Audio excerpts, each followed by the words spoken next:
My teeth are out.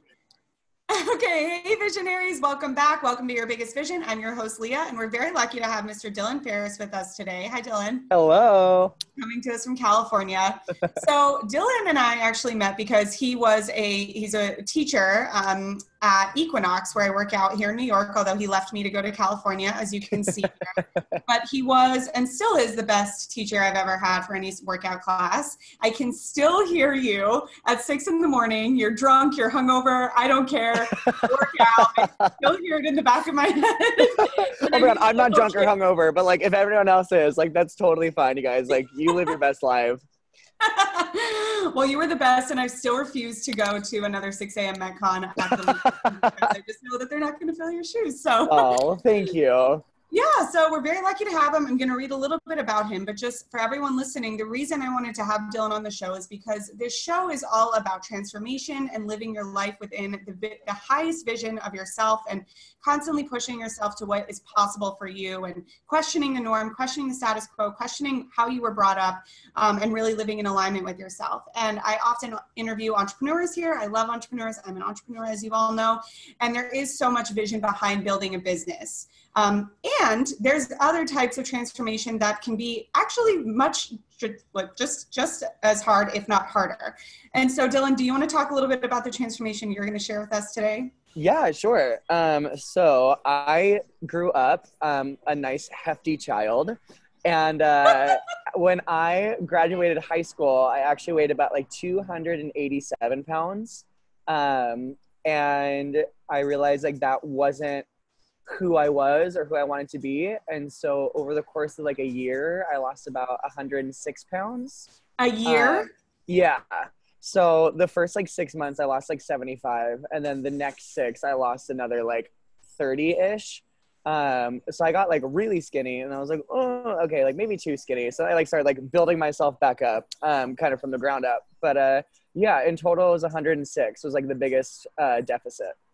Wow. So yeah, Dylan's here to talk to us about realizing that he had something better in store for his life, for his health. And then obviously you guys know the end of the story, how he came and was teaching at Equinox and was the best teacher I ever had. So congratulations on this huge transformation. Oh, thank you. Amazing. No, it's been absolutely crazy. So yeah.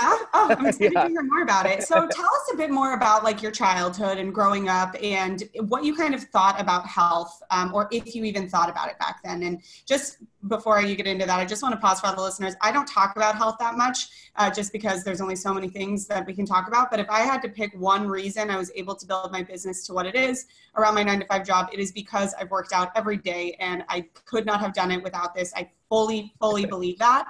And so I'm really excited to have you here to talk about how important health is to every aspect of your life. Oh yes, absolutely. So like growing up, I was actually like a theater boy. So I grew up my whole life doing musical theater, was doing all that. And I was kind of always like on the sidelines or in the back and things like that. And I realized I'm not a background person. And I knew I had so much more potential inside of myself. And my biggest obstacle was myself.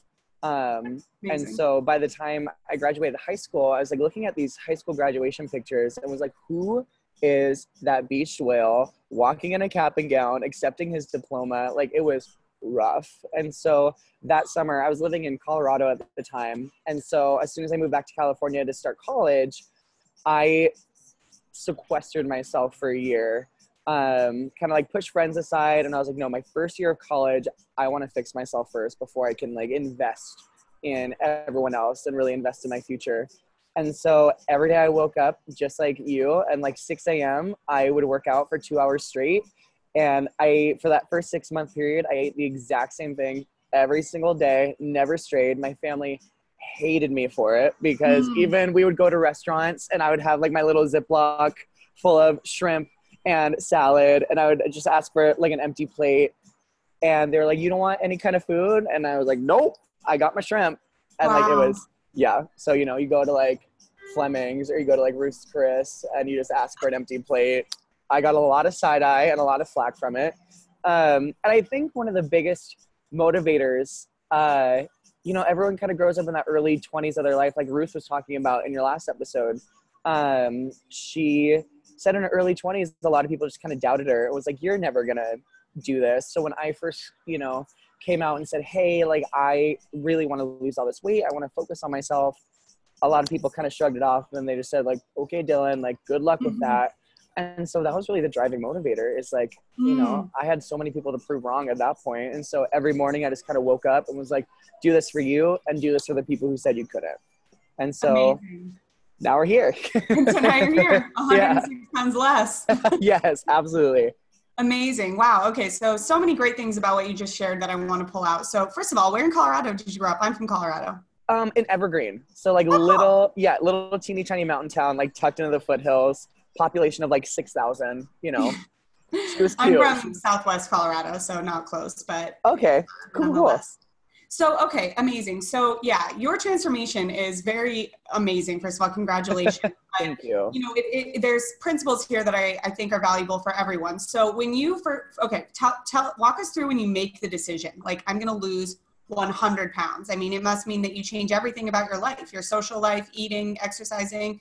Yeah. As you said, you really repel people. Like, when did you make that? What was sort of the tipping point, and how did you really promise to yourself that you weren't going to mess this up? It's actually a day, funnily enough. It's Patriots Day, which was in late September every year. And I was performing with my choir, funnily enough.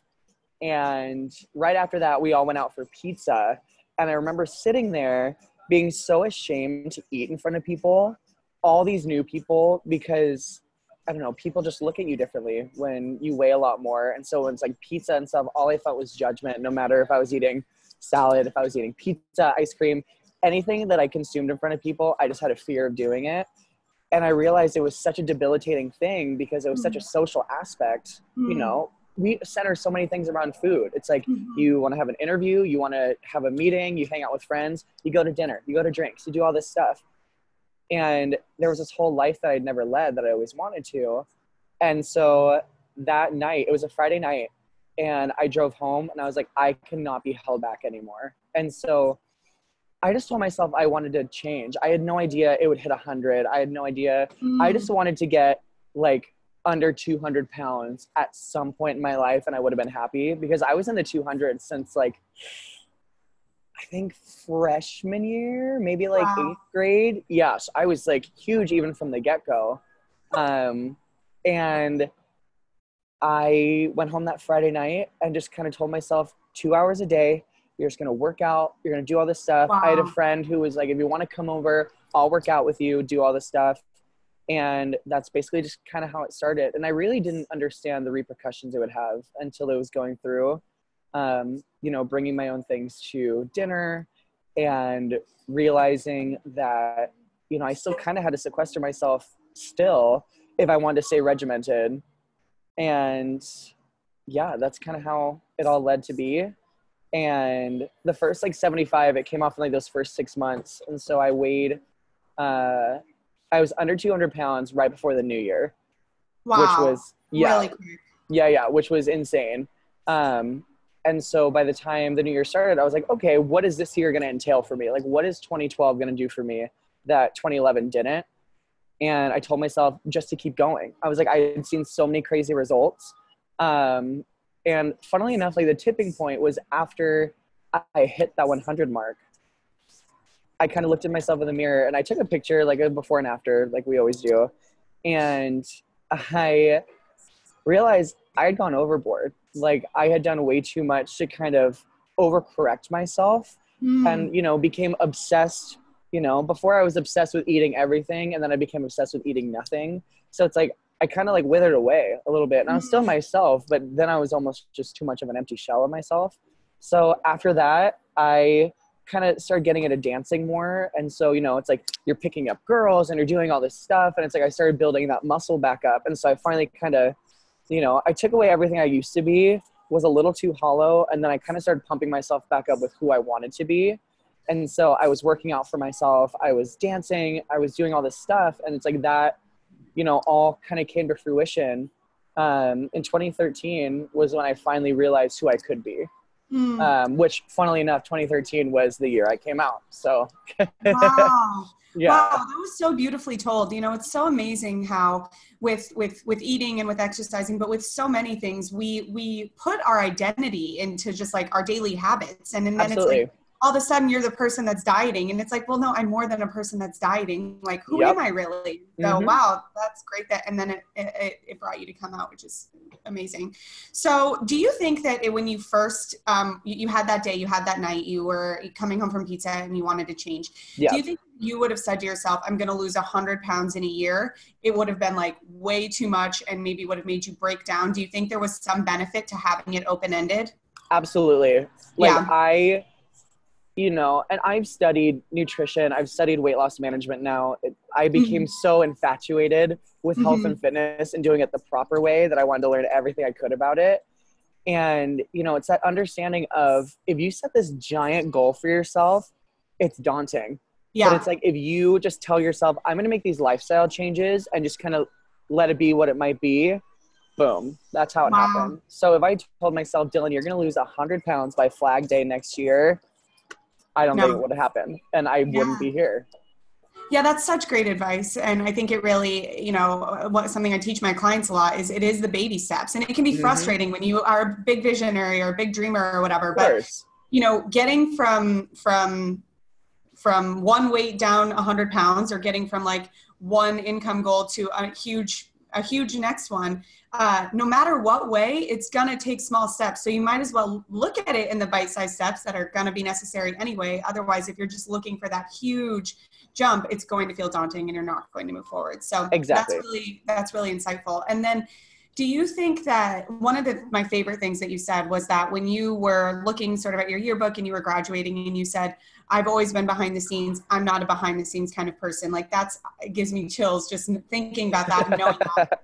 Where did you pull from, or what kind of courage or maybe people or resources where you found the confidence that like you, not only do you know you're not going to be a behind the scenes person, you actually are going to make it happen right now that you're no longer behind the scenes. Like it does take courage. Yeah. Truthfully, I feel like I found it in myself. And I guess it was just because, moving from Colorado back to Southern California, I was kind of on my own, like starting a new college career, starting a new life. And I realized this might be my one opportunity to truly like wipe my slate clean and become who I was always meant to be. And, when I first started it, like I said, people doubted it, people questioned it. And I just kind of had to shut people out and actually listen to myself for the first time versus constantly listening to every single other person in my life and letting them kind of dictate and manifest who I was going to be. And I just said, nope, like, thank you, next. I'm going to do it myself. Do you think that mentality is something you've carried over into the rest of your life and just really realizing that you need to live for yourself and not for anyone else? Are you better at it now? Absolutely. I'm much better. Still a work in progress every single day, going to therapy still, doing everything I can to still take care of myself. I teach 19 classes a week, but I still do my own types of workouts away from everything just to honestly like take care of myself and still care for my body. Because self-care is sexy, dude. Like if you don't take care of yourself, like who else is going to want to take care of you? And lucky me, like I have a partner who I love and he'll always take care of me, but that's still because I'm taking care of myself too. Right. Yeah. People follow by example. And so you have to be the first one to do it. So what advice do you have for people, whether it is about weight loss or whether it is about, really anything when they whether it's parenting, whether it's starting a business, anything where they might in some way be making their decisions based on what they think other people might think they should do or what other people who might even have the best of intentions are telling them to do. And how do you really listen to your own gut? It's hard. It's incredibly hard. And, it's about trusting yourself. And I've had trust issues for my whole life. And so trusting yourself is, I think, the hardest thing because you get so used to putting so many pieces of yourself into other people, you kind of lose how many pieces of yourself you have left.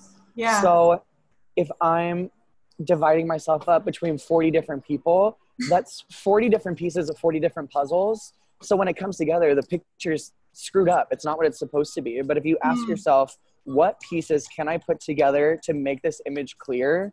That's where you're going to get your answer. And you're not going to find your pieces every day. I found my pieces in, you know, I started in 2011 and I'm still finding pieces to myself. Yeah. And, you know, this puzzle just, it doesn't have edges. It doesn't have corners. You kind of just keep tacking on and the picture gets bigger and bigger, you know, and it's beautiful once you finally got to see what picture it's making. Yeah, when you see the masterpiece of your life coming together before you. Yeah. And you know, what's so important to remember is those 40 people that have little parts of you with them don't have to live with the regret that you will if you don't do things the way that you want to. So it's worth the pain to go through if in the long run it means that you're doing things within your own alignment, I think. Exactly. Yeah. Yeah. Amazing, amazing. Well, what a story. And then my final question for you about your story, because I think everyone can relate to it. You know, you listen to Ruth's podcast and I asked her the same thing. Now people can look at you and think, I'm sure you've inspired so many people to take their health more seriously, to take their weight more seriously, to take their, you know, energy more seriously. There's so many things that come with what you've done. But when you're in those, I mean, it sounds like things happened relatively quickly for you, but it was still a huge lifestyle change. So when you're in those first couple weeks or months where you're in the gym for 2 hours and it sucks and you're tired and everyone is looking at you, like when you don't have the sexy finish yet, how do you keep going? What did you do and what advice do you have for other people when they're at that beginning messy part? I celebrated the small victories. You know, I still tell my classes that every single day. Like I taught a class 2 hours ago at 5:30 and, you know, 45-minute spin class at the very end, you know, everyone's exhausted and they have all their stats in front of them. It's like concrete evidence of everything they just did in class. Maybe someone broke a record. Maybe someone did terribly. I tell them as soon as the class ends, I'm like, you guys, the only thing you should celebrate is that it is 5:30. You dragged yourself here before the sun came up. You got into a room full of sweaty strangers. You were yelled at by a very sweaty homosexual for 45 minutes. All of those things are things to celebrate because you did it. And if you came in here and you just like coasted for 45 minutes, that's better than the person who didn't do anything, right? Mm-hmm. So I celebrated the small victories. If I didn't lose as much weight as I expected to in a week, I said, at least I'm still doing it. And I still have the capacity to do it. And if one thing knocks me back, that just means I have 2 more steps I get to jump through and celebrate when I do get to that point. Right. You know, because there came a point in my life, which is so funny that we met at Equinox because I was a trainer, because when I was living in New York, I didn't think I was going to make it. And I was at a point, I had just left this awful, like turbulent relationship. It was abusive. It was terrible. And I was right in the middle of training for Equinox and training for another spin studio. And I was homeless at the time. Oh my God. Yeah. And this is maybe like 6 months before I met you. And I had no idea. Yeah. And so I, you know, was at this point where I thought I might not make it. Like I might not have what it takes to make it in the city or, you know, make it as an instructor. And my dad called me and he was like, hey, how's it going? And I was like, everything's fine, like weeping, you know, as we all do for our parents. And I told him all these doubts and all these fears. And he's like, dude, life is just a bunch of waves, all right? Like some you're going to ride to the shore, some are going to knock you the hell out. And you have to celebrate both of them because both of them are going to make you stronger for different reasons. And so once I got Equinox, once I got the other spin studio, once I started settling myself back on my feet, I actually got a wave tattoo. Wow. And so, you know, just like every day to remind me that like every day is a wave. So some are going to knock you out, some you're going to ride and coast, and both of them are going to make you stronger for different reasons. So celebrate every little wave. Absolutely beautiful. I mean, that's the number one advice I give my clients is to celebrate every single win. And I just want to speak to how powerful it is that you have that mentality because, so for everyone listening, Dylan would teach this class called Metcon at Equinox, which is it's very hard. And he kicked our butts. It was at 6 a.m. It's like my favorite class, but it is not for the faint of heart. And usually the way the class ends is there's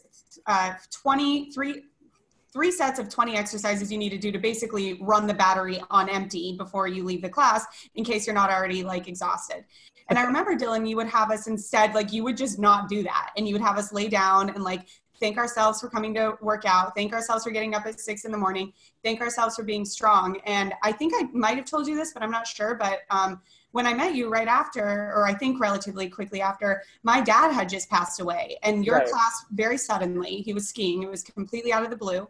And your class was the first exercise class I did. And when you had us lay there, I was like sobbing. Yep, I remember. So emotional, but like you changed my whole day, and you gave me a lot of courage to keep working out, because for the first couple of weeks I could barely get out of bed.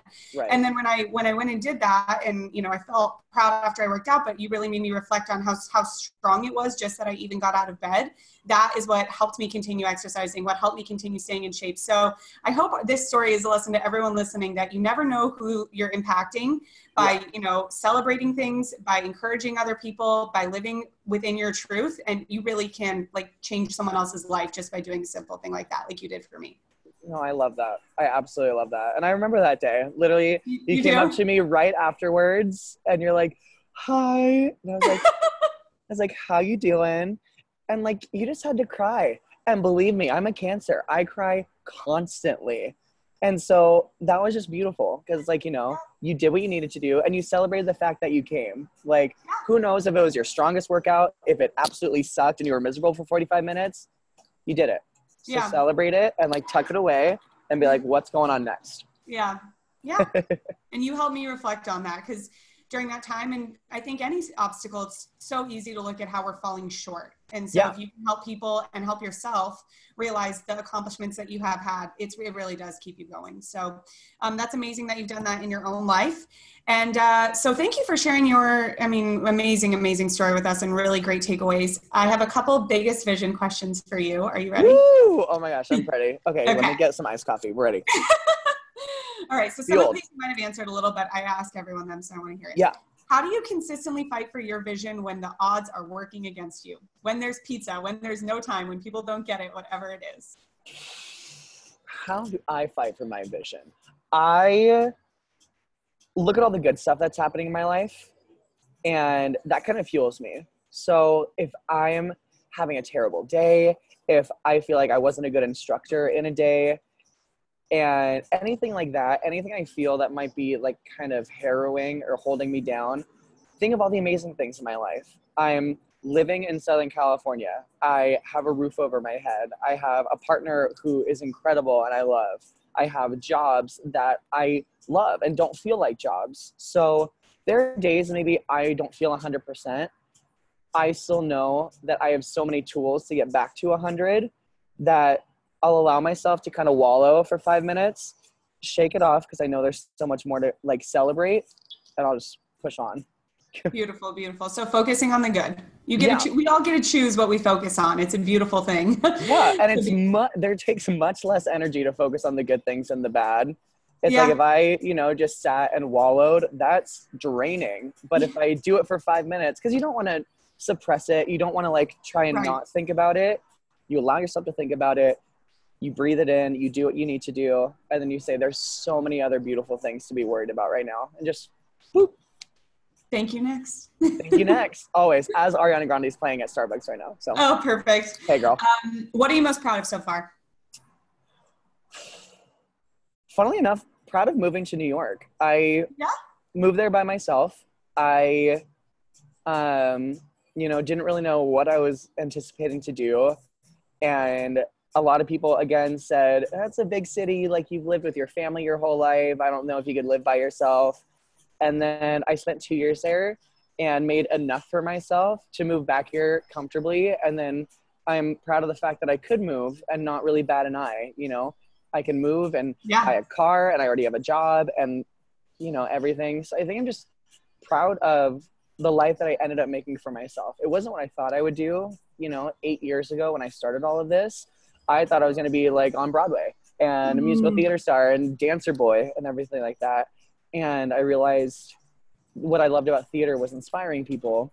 And I wondered how I could inspire people in a much smaller, intimate setting while still kind of performing. I mean, you've taken my classes. It was a 45-minute Dylan performance. I would dance around. I would twerk in front of people, because working out sucks sometimes. And if I'm boring, like, you're going to be bored. So I get to perform, but you're a perfect example of I get to perform, but also still inspire people or help motivate them through whatever they might be going through, whether it's a loss, whether it's home problems, relationship problems, things like that. People come to the gym to kind of be selfish and shut the world out or work through it. And that's what I'm really happy I get to do still. Yeah, hell yeah. I mean, I'm sure you inspire people every day. And if you, helping people put themselves first is like the gift that will always keep on giving. So, and also just any day that you survive in New York City is a day to be proud of. Honestly, I spent a cute 783 days there, and that is 783 celebrations, 100%. Yeah, it's not easy. But all right, do you have a book or podcast that you recommend to keep you motivated? Ooh, I love, I have podcasts, but they're not motivating. Cheryl Strayed, oh my gosh, I'm trying to remember the name of her book. It's an advice book. I want to say it's called Tiny Little Everythings or Tiny something. I know it's 3 words, but it's basically a book. She was an advice columnist, and basically people were reaching out to her, and she just kind of gave advice to people and told them, this is what you should be doing. This is, people gave her real life problems, and she gave real world answers. There wasn't you should just believe in yourself and really touch your aura and your spirit. She was just cold and hard, and she was like, this is what you're going through. I know it sucks, but this is what you can do to fix it and move on. And so many of those stories, they're very specific, but they can kind of still reverberate in a more general setting, and you can plug yourself into so many of them. Sure. There's a whole love section, there's a work section, there's a family section, and almost every single one of them I was like, wow, I could have written this letter. So I would definitely 100% recommend that. It was just okay, I'll find the book and I'll put it in the show notes of this episode. Yes. Cool. All right. Tiny beautiful things. There it is. Tiny beautiful things. Perfect. Yes. Okay, great. Awesome. All right. And final question, where can people find you, follow you, do working out with you? People can follow me on Instagram at Dylan Farris. And then I also run a weight loss blog. Awesome. Called The Fat Kid Diaries. So if you just look that up, you'll see me. Oh, that's so great. Cool. Yeah. Well, thanks so much, Dylan. Thanks for sharing your story. This was very inspirational, and I think that the takeaways from it are applicable to anyone wanting to make a variety of changes in their life. And I hope that, it continues to serve you in doing anything that you... Oh, you're the absolute best. Thank you so much for having me. My absolute pleasure. All right. I will talk to you soon. Bye, girl.